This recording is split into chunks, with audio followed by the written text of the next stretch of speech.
Hello. Hi, Helen. How are you? I'm doing really good. Let me take away my background.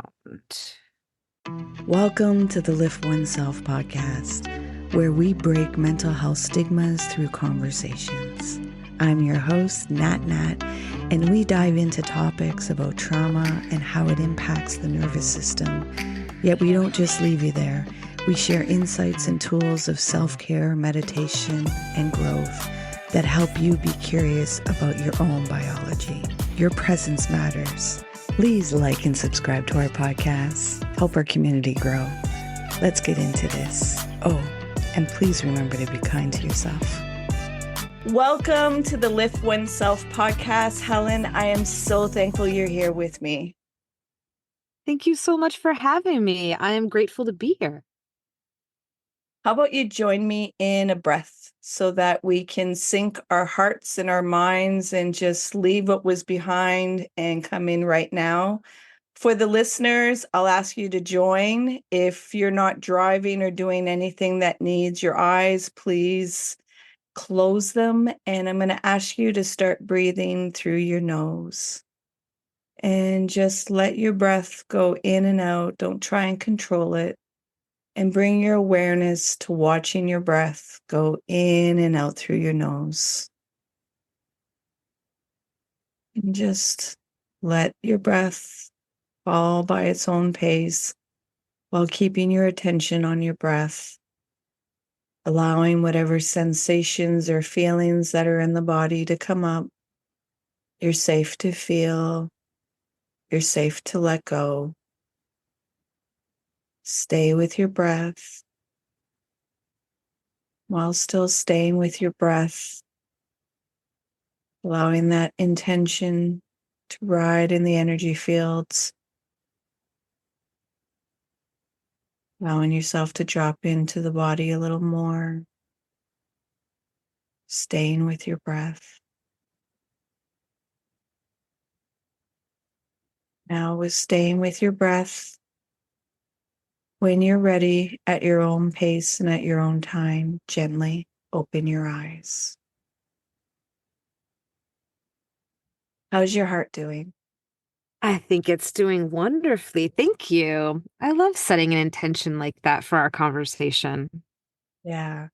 I started this a little while ago because I figured, I service my clients with meditation and self-care and to slow it down. So what better way than to model it and to model it in these podcasts so that the listener can also just take a moment just to check in with themselves and feel what's going on and give themselves permission to, interrupt the patterns, which can be challenging at times, but it's the most simplest thing that we always have access to. It's not something outside of you, it's something inside of you that you have the power to use and to build up your energy. So, my question is, let the listeners know who Helen is.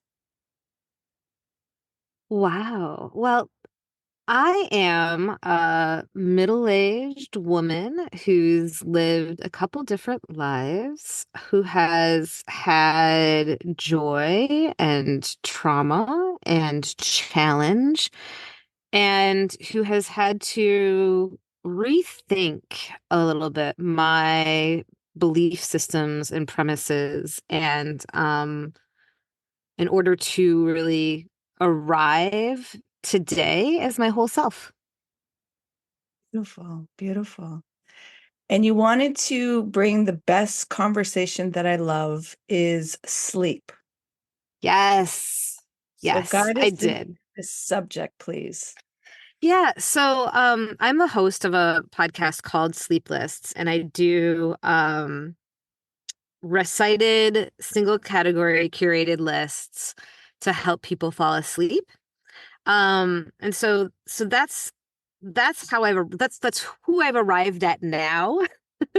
But I was not always as enthusiastic about sleep. I used to be the kind of person who sort of thought sleep was the most boring thing you could do and the least productive thing that you could do. And it was kind of like an annoying thing that you had to do to like live, I guess, but nothing that I wanted to do. I love the idea of like, um live fast, play hard, sleep when you're dead. That was kind of the the belief system that I was operating with, and the one that I really had to challenge when my mind and my body started breaking down because they really just hadn't been nourished for a very long time with sleep. And I had to really shift those paradigms in my brain and prioritize sleep and stop thinking about sleep as an interruption to my life and thinking about it more as a fuel for my life. I'm a kind of sciencey person. I do a lot of research just on my own, and so I'm the daughter of two science teachers. So like scientific method, ask a question, put an experiment together, do your own investigation. That is how I was raised. And so I just dug in and started learning about sleeping. What's interesting about the timing of it is that in the last, 10 to 15 years, there's been a lot of research that has really gone against our cultural norms of thinking about sleep as interruption and started to think about sleep as a productive activity and help us understand why it is a productive activity and what sleep helps us with. And so um, I had lots of things to scour through and learn about and read. And so I got more excited about sleep. I got to realize that I needed it, and then I kind of was stuck at a place where I didn't know how to get it anymore. Like I had lost the skill to self-soothe myself to sleep, and that's where I invented the sleep list. I created it as a tool for myself, and then made a podcast of it because I thought others could use it, and it's been really helpful to them. Hmm. I would like to dive into the part where you put into your introduction that there was trauma. Yeah. So, would you say that the trauma had an impact on you not sleeping? Ooh. I mean, yeah, it was not the kind of it was not acute trauma, it was chronic trauma, right? So it was career-based trauma and workplace-based trauma. And so it snuck up on me, honestly, in ways that I didn't understand what was happening to me. So um, I had a lot of high stress responses, and that included slowly over time having worse and worse sleep and more trouble getting to sleep. And so that was the relationship there. And of course, unfortunately, that creates a bit of a vicious circle in that without sleep, you're less resilient to trauma. And I was in a chronically traumatic environment. And so as a result, I was less and less capable of handling the challenges that brought until I was at a place of, kind of full career burnout and needed to just step away and really heal and restructure my life. What are the modalities that you use to help your nervous system? Because more and more, if people inform themselves of what trauma is, I know trauma is a big buzzword right now that everybody's using. So I replace trauma with energy. So there's energy stuck and it builds up and it builds up. And when a lot of people are like energy, that's woo woo. And it's like, okay, well, emotions are a type of energy from your nervous system. Your fight Yep. or flight is energy that is being produced out. There's chemicals that are getting produced into your system. So trauma, what usually happens is high cortisol, high adrenaline. So too much cortisol in the body has a big impact, and it has an impact on being able to sleep because you go into the insomnia and your brain is just going and going because it's trying to find safety and trying to find solutions and things, but creating more problems. Hmm. What are some of the tools that you use to help soothe and regulate your nervous system? Well, I think it's a really good question. And it's one where we can talk about the effective, healthy methods, but I don't want to ignore the fact that before I understood any of those effective healthy methods, I wasn't exactly I was still finding ways to do it, but they were not healthy ways of doing it. So, I was looking at more alcohol in my life. I was just staying up really late until I got so tired that I crashed, right? That falling asleep in front of the TV instead of in a comfortable, space that I've curated to be a place of rest and safety and sanctuary.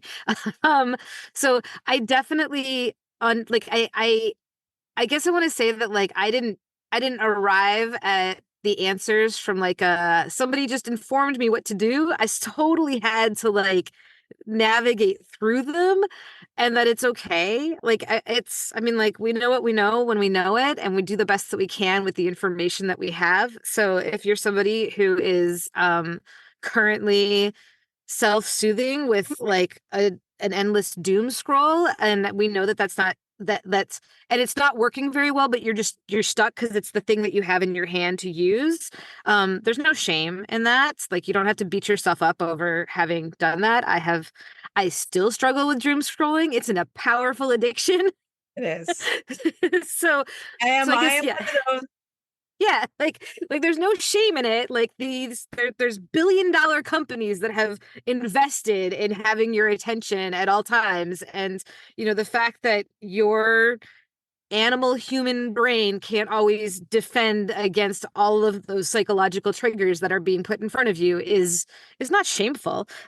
um, and it's nothing to beat yourself up about. But if you do start to think about it and you start to find the energy or just have to shift your priorities because things are getting so bad to finding new tools, there's some great ways of helping yourself move from that sense of lizard brain, right? Like they call it that constant fight or flight, or what they fight, flight, freeze, or fawn, I think are the Yeah. four that have now been expanded into that your sort of lower stem of your brain manages that those responses. And I guess I would say that it's not an expensive endeavor either. So like you have the tools, like our breathing moment at the beginning and taking time to focus on your breath. There's an enormous amount of wisdom culturally for generations and going back centuries in yogic breath work, and other traditions as well. I'm just the most familiar with yogic, but I know that there are other traditions as well. And that idea of shifting your consciousness and sort of calming your nervous system through breath work is brilliant. And it's like you said, it's available to you all the time. Your breath is there and you can center yourself with it. And I have I have used a yoga practice, like a daily yoga practice to help with that. But I also know people that have used a regular dance practice and the body movement practice, and that has been super helpful to get that out. I mean, some people can do it just with like running like on a treadmill, but like I guess for me, it's important if you're really trying to shift your nervous system for you to be present in your body. And so you want to do things that your body will tend to try to disassociate because what's happening right now and the environment that you're in is really uncomfortable. So you try to find safety somewhere, and that can oftentimes be through drugs and alcohol and doom scrolling and disassociative things where you're not present in yourself. But if you take time to do things where you're present in yourself or present with others, be that dance, be that yoga, be that walking with a friend, like whatever kind of fits that for you. I find that if I'm focused on my body too, that helps me. Like that idea of like this is the body that I have, it carries my spirit and my soul. This is and it's I'm doing something good for it and it wants to move. So anyway, that's what I would say is that there are healthy ways of supporting yourself. If you're engaged in unhealthy activities, it's not really shameful, but there are tools that you can try to use. And sometimes they seem really uncomfortable at first. Like, I mean, the first time that I sat down to meditate, like I cried hard. hard. It was super uncomfortable. And before I even got to the place where I actually cried, I sat down several times and was just like, this is stupid. And I was angry at it. So all of that to say that any new practice, any new behavior, anytime you're trying to switch a habit, it is hard and you need to, give yourself grace and have the strength to persevere with it and to find the thing that works the best for you that isn't destructive. I mean, I think we know when we have our destructive habits and we're using them because they're the only tools that we think we have available to us, and they can be others. We can find them in the same kind of genre, and it doesn't mean that you have to sign up for Soul Cycle or like some other really expensive treatment. It can be present with you. Like there's lots of traditions around this that folks have figured out for a long time. So I just invite everyone to explore those kinds of things. And for me it was yoga, meditation. I have a almost daily walking practice now that I have the same route that I walk. And that's really exciting. Like just being able to see how nature around my little neighborhood changes. That's the expression that the kids say, go touch some grass. Like it's true. It does center you. Like Yeah. trees and grass and seeing little bunnies and squirrels, like it's helpful. So that's what I would say. Yeah, a mindful practice. And just for any listeners where, how Helen described how she had to relate with meditation, sometimes there's a real aversion in the body with meditation because stillness feels very threatening. And that quietness can feel very threatening because possibly when you were in that stillness, you were harmed. So your body is trying to get you out of this sensation because it's feeling a threat that the thing that happened before is going to happen again. And you expressing the tears is also another somatic way of the body finally being able to release what it's been holding on to, that your analytical mind has been filtering and pushing it back down anytime it tries to come back up. And so to be able to be in that space of surrender and acceptance, that you can let the tears flow. And when those tears are flowing, there's a download of so much information, sensations, and feelings that you're not even able to articulate and give verbiage to.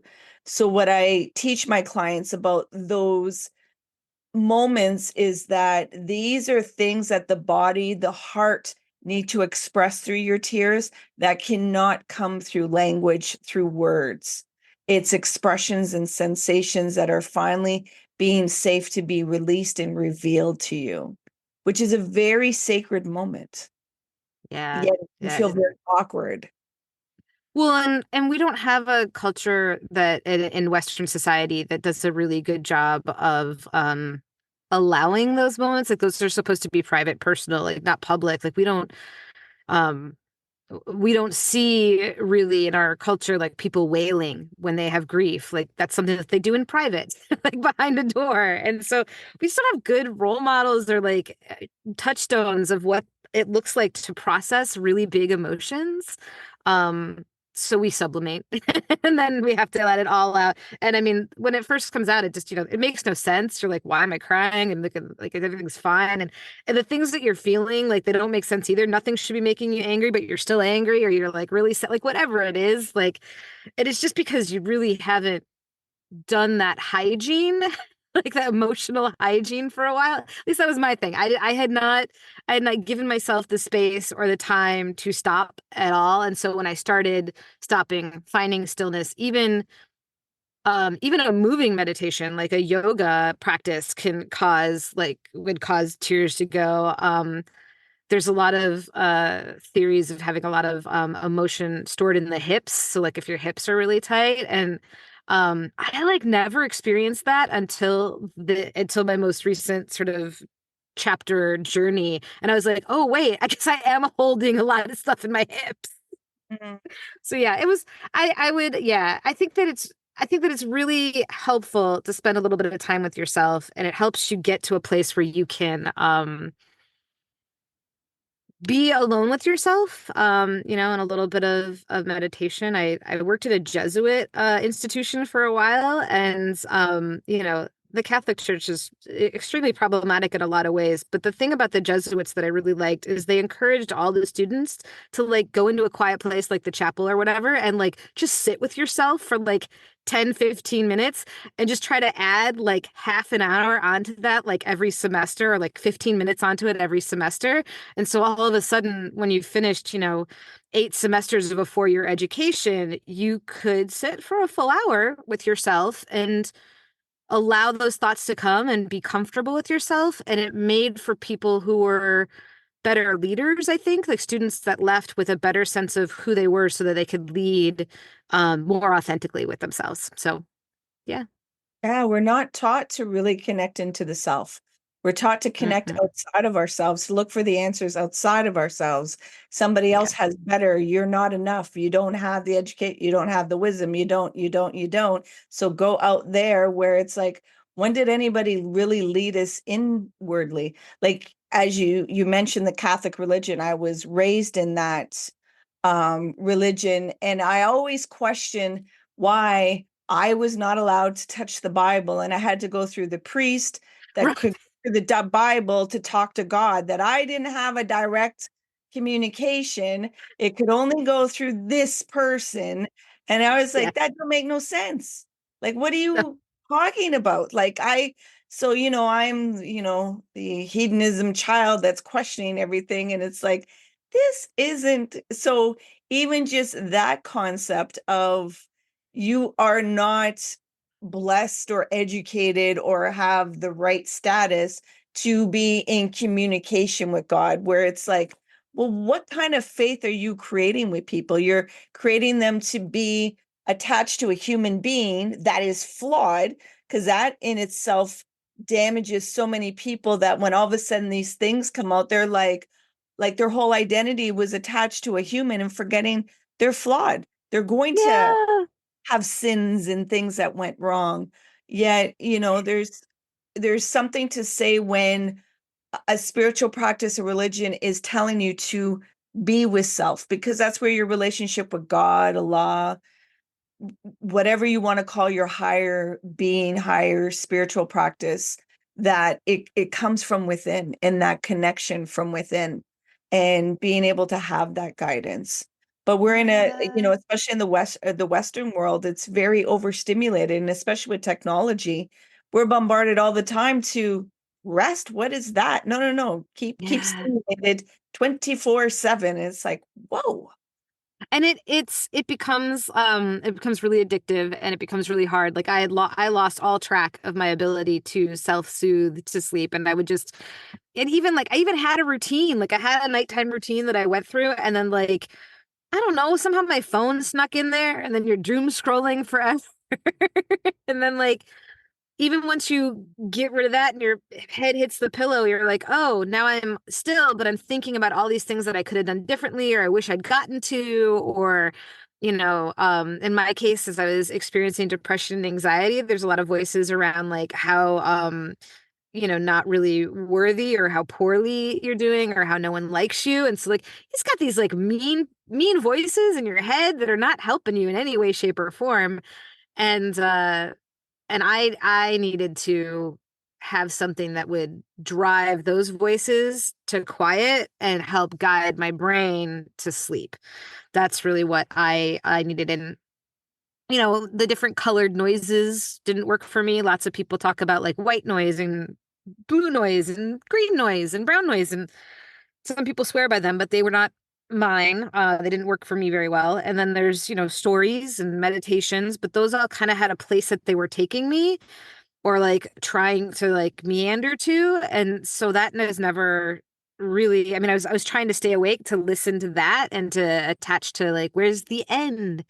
Um, and so sleep meditations worked for a little tiny while and then they stopped working because I like knew what was coming or, whatever. And then, so that's when I came up with the list idea. I used to count to myself, when I was a kid. I used to count myself to sleep. And so I couldn't stay focused on the numbers inside my own head. I needed like external guidance at the point where my head was really busy with self-sabotaging thoughts. And so I needed to have somebody else's voice. And so I went looking for it. I tried to find even just somebody who was counting to teach English. Like I thought, oh, well, people need to know how the numbers progress. So someone somewhere who is teaching an English class or something, English as a second language, must have done, 1 through 100 at least, but probably more because it's helpful to know how people count higher numbers. We talk about higher numbers all the time.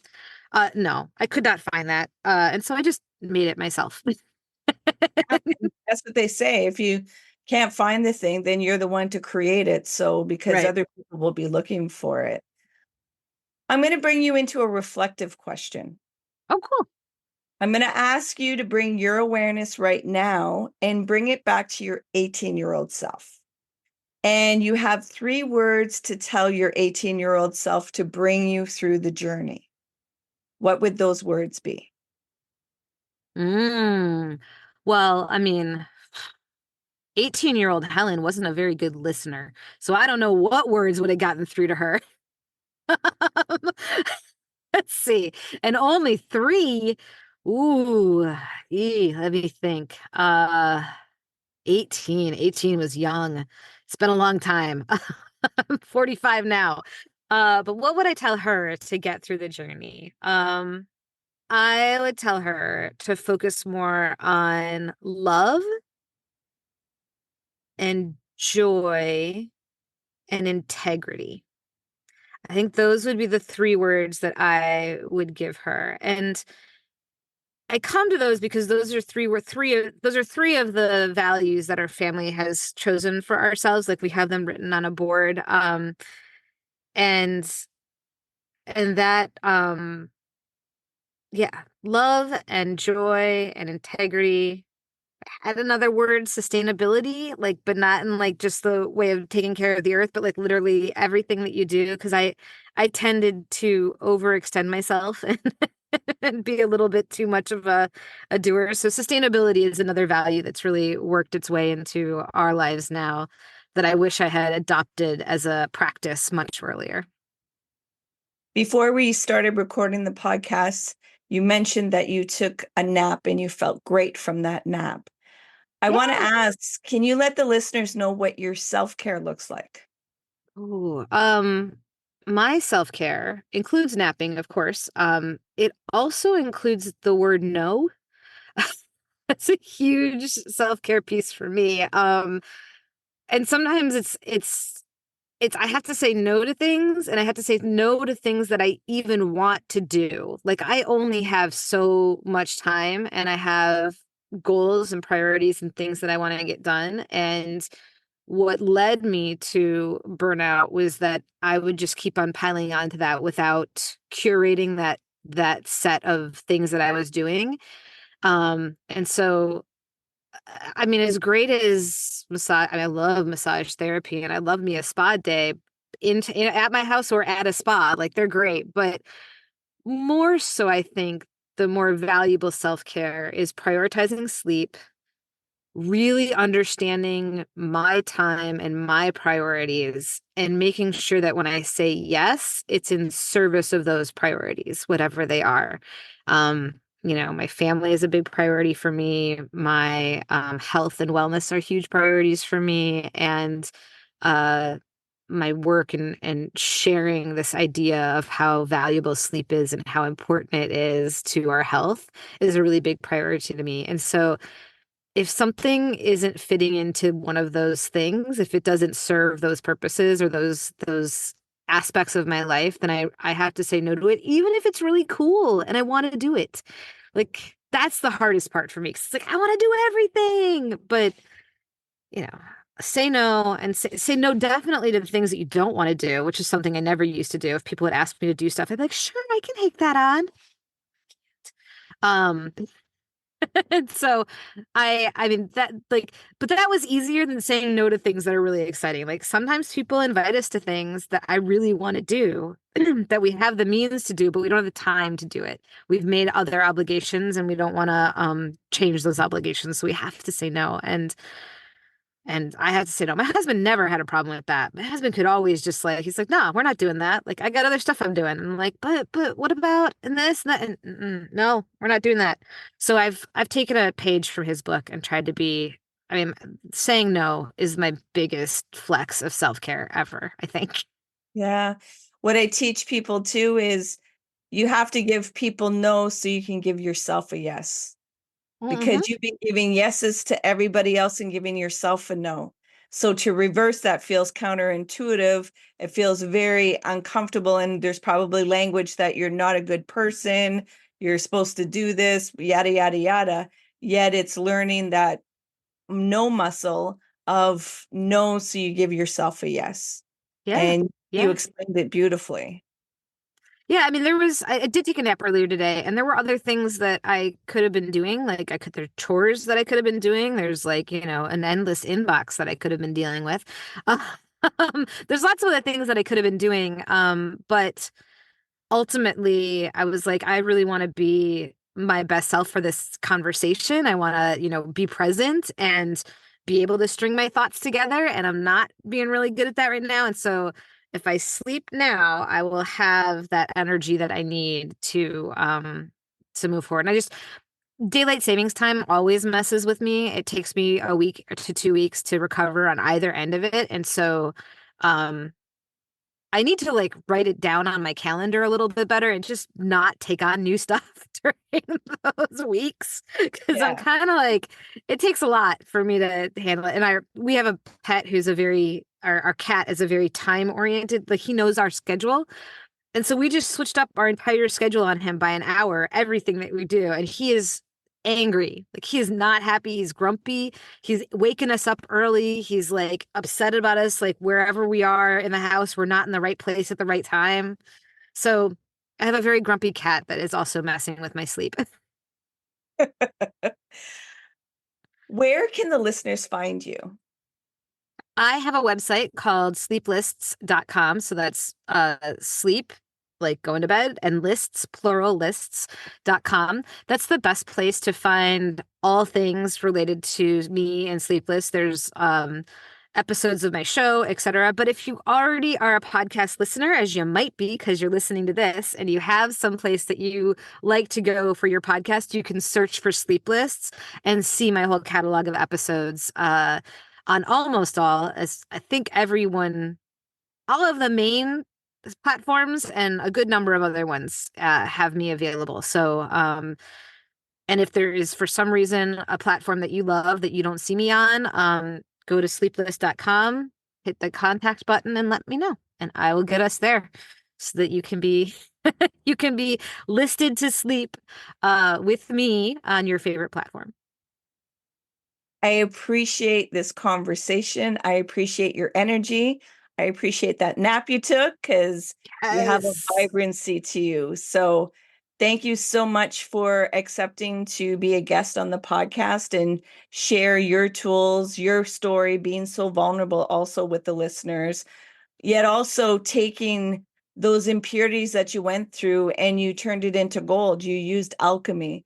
So the things that you were searching for, now you're providing for others. So creating a light and being a lighthouse for others and shining that light. So thank you so much, Helen. I really appreciate it. Oh, that just warms me to the core. Thank you so much. I love what you're doing with your show. I love the opportunity to be here and to speak with your listeners and let them learn a little bit more about sleep and wherever they are on their sleep journeys. I hope that they have a good rest tonight, and that they are kind to themselves, because anytime we go through change, it's hard. And so we need to be kind to ourselves. And as I leave everybody, remember to be kind to yourself, Helen. Thank you so much. You too. Hey, you made it all the way here. I appreciate you and your time. If you found value in this conversation, please share it out. If there was somebody that popped into your mind, take action and share it out with them. It possibly may not be them that will benefit. It's that they know somebody that will benefit from listening to this conversation. So please take action and share out the podcast. You can find us on social media, on Facebook, Instagram, and TikTok under Lift Oneself. And if you want to inquire about the work that I do and the services that I provide to people, come over on my website, come into a discovery call, liftoneself.com. Until next time, please remember to be kind and gentle with yourself. You matter.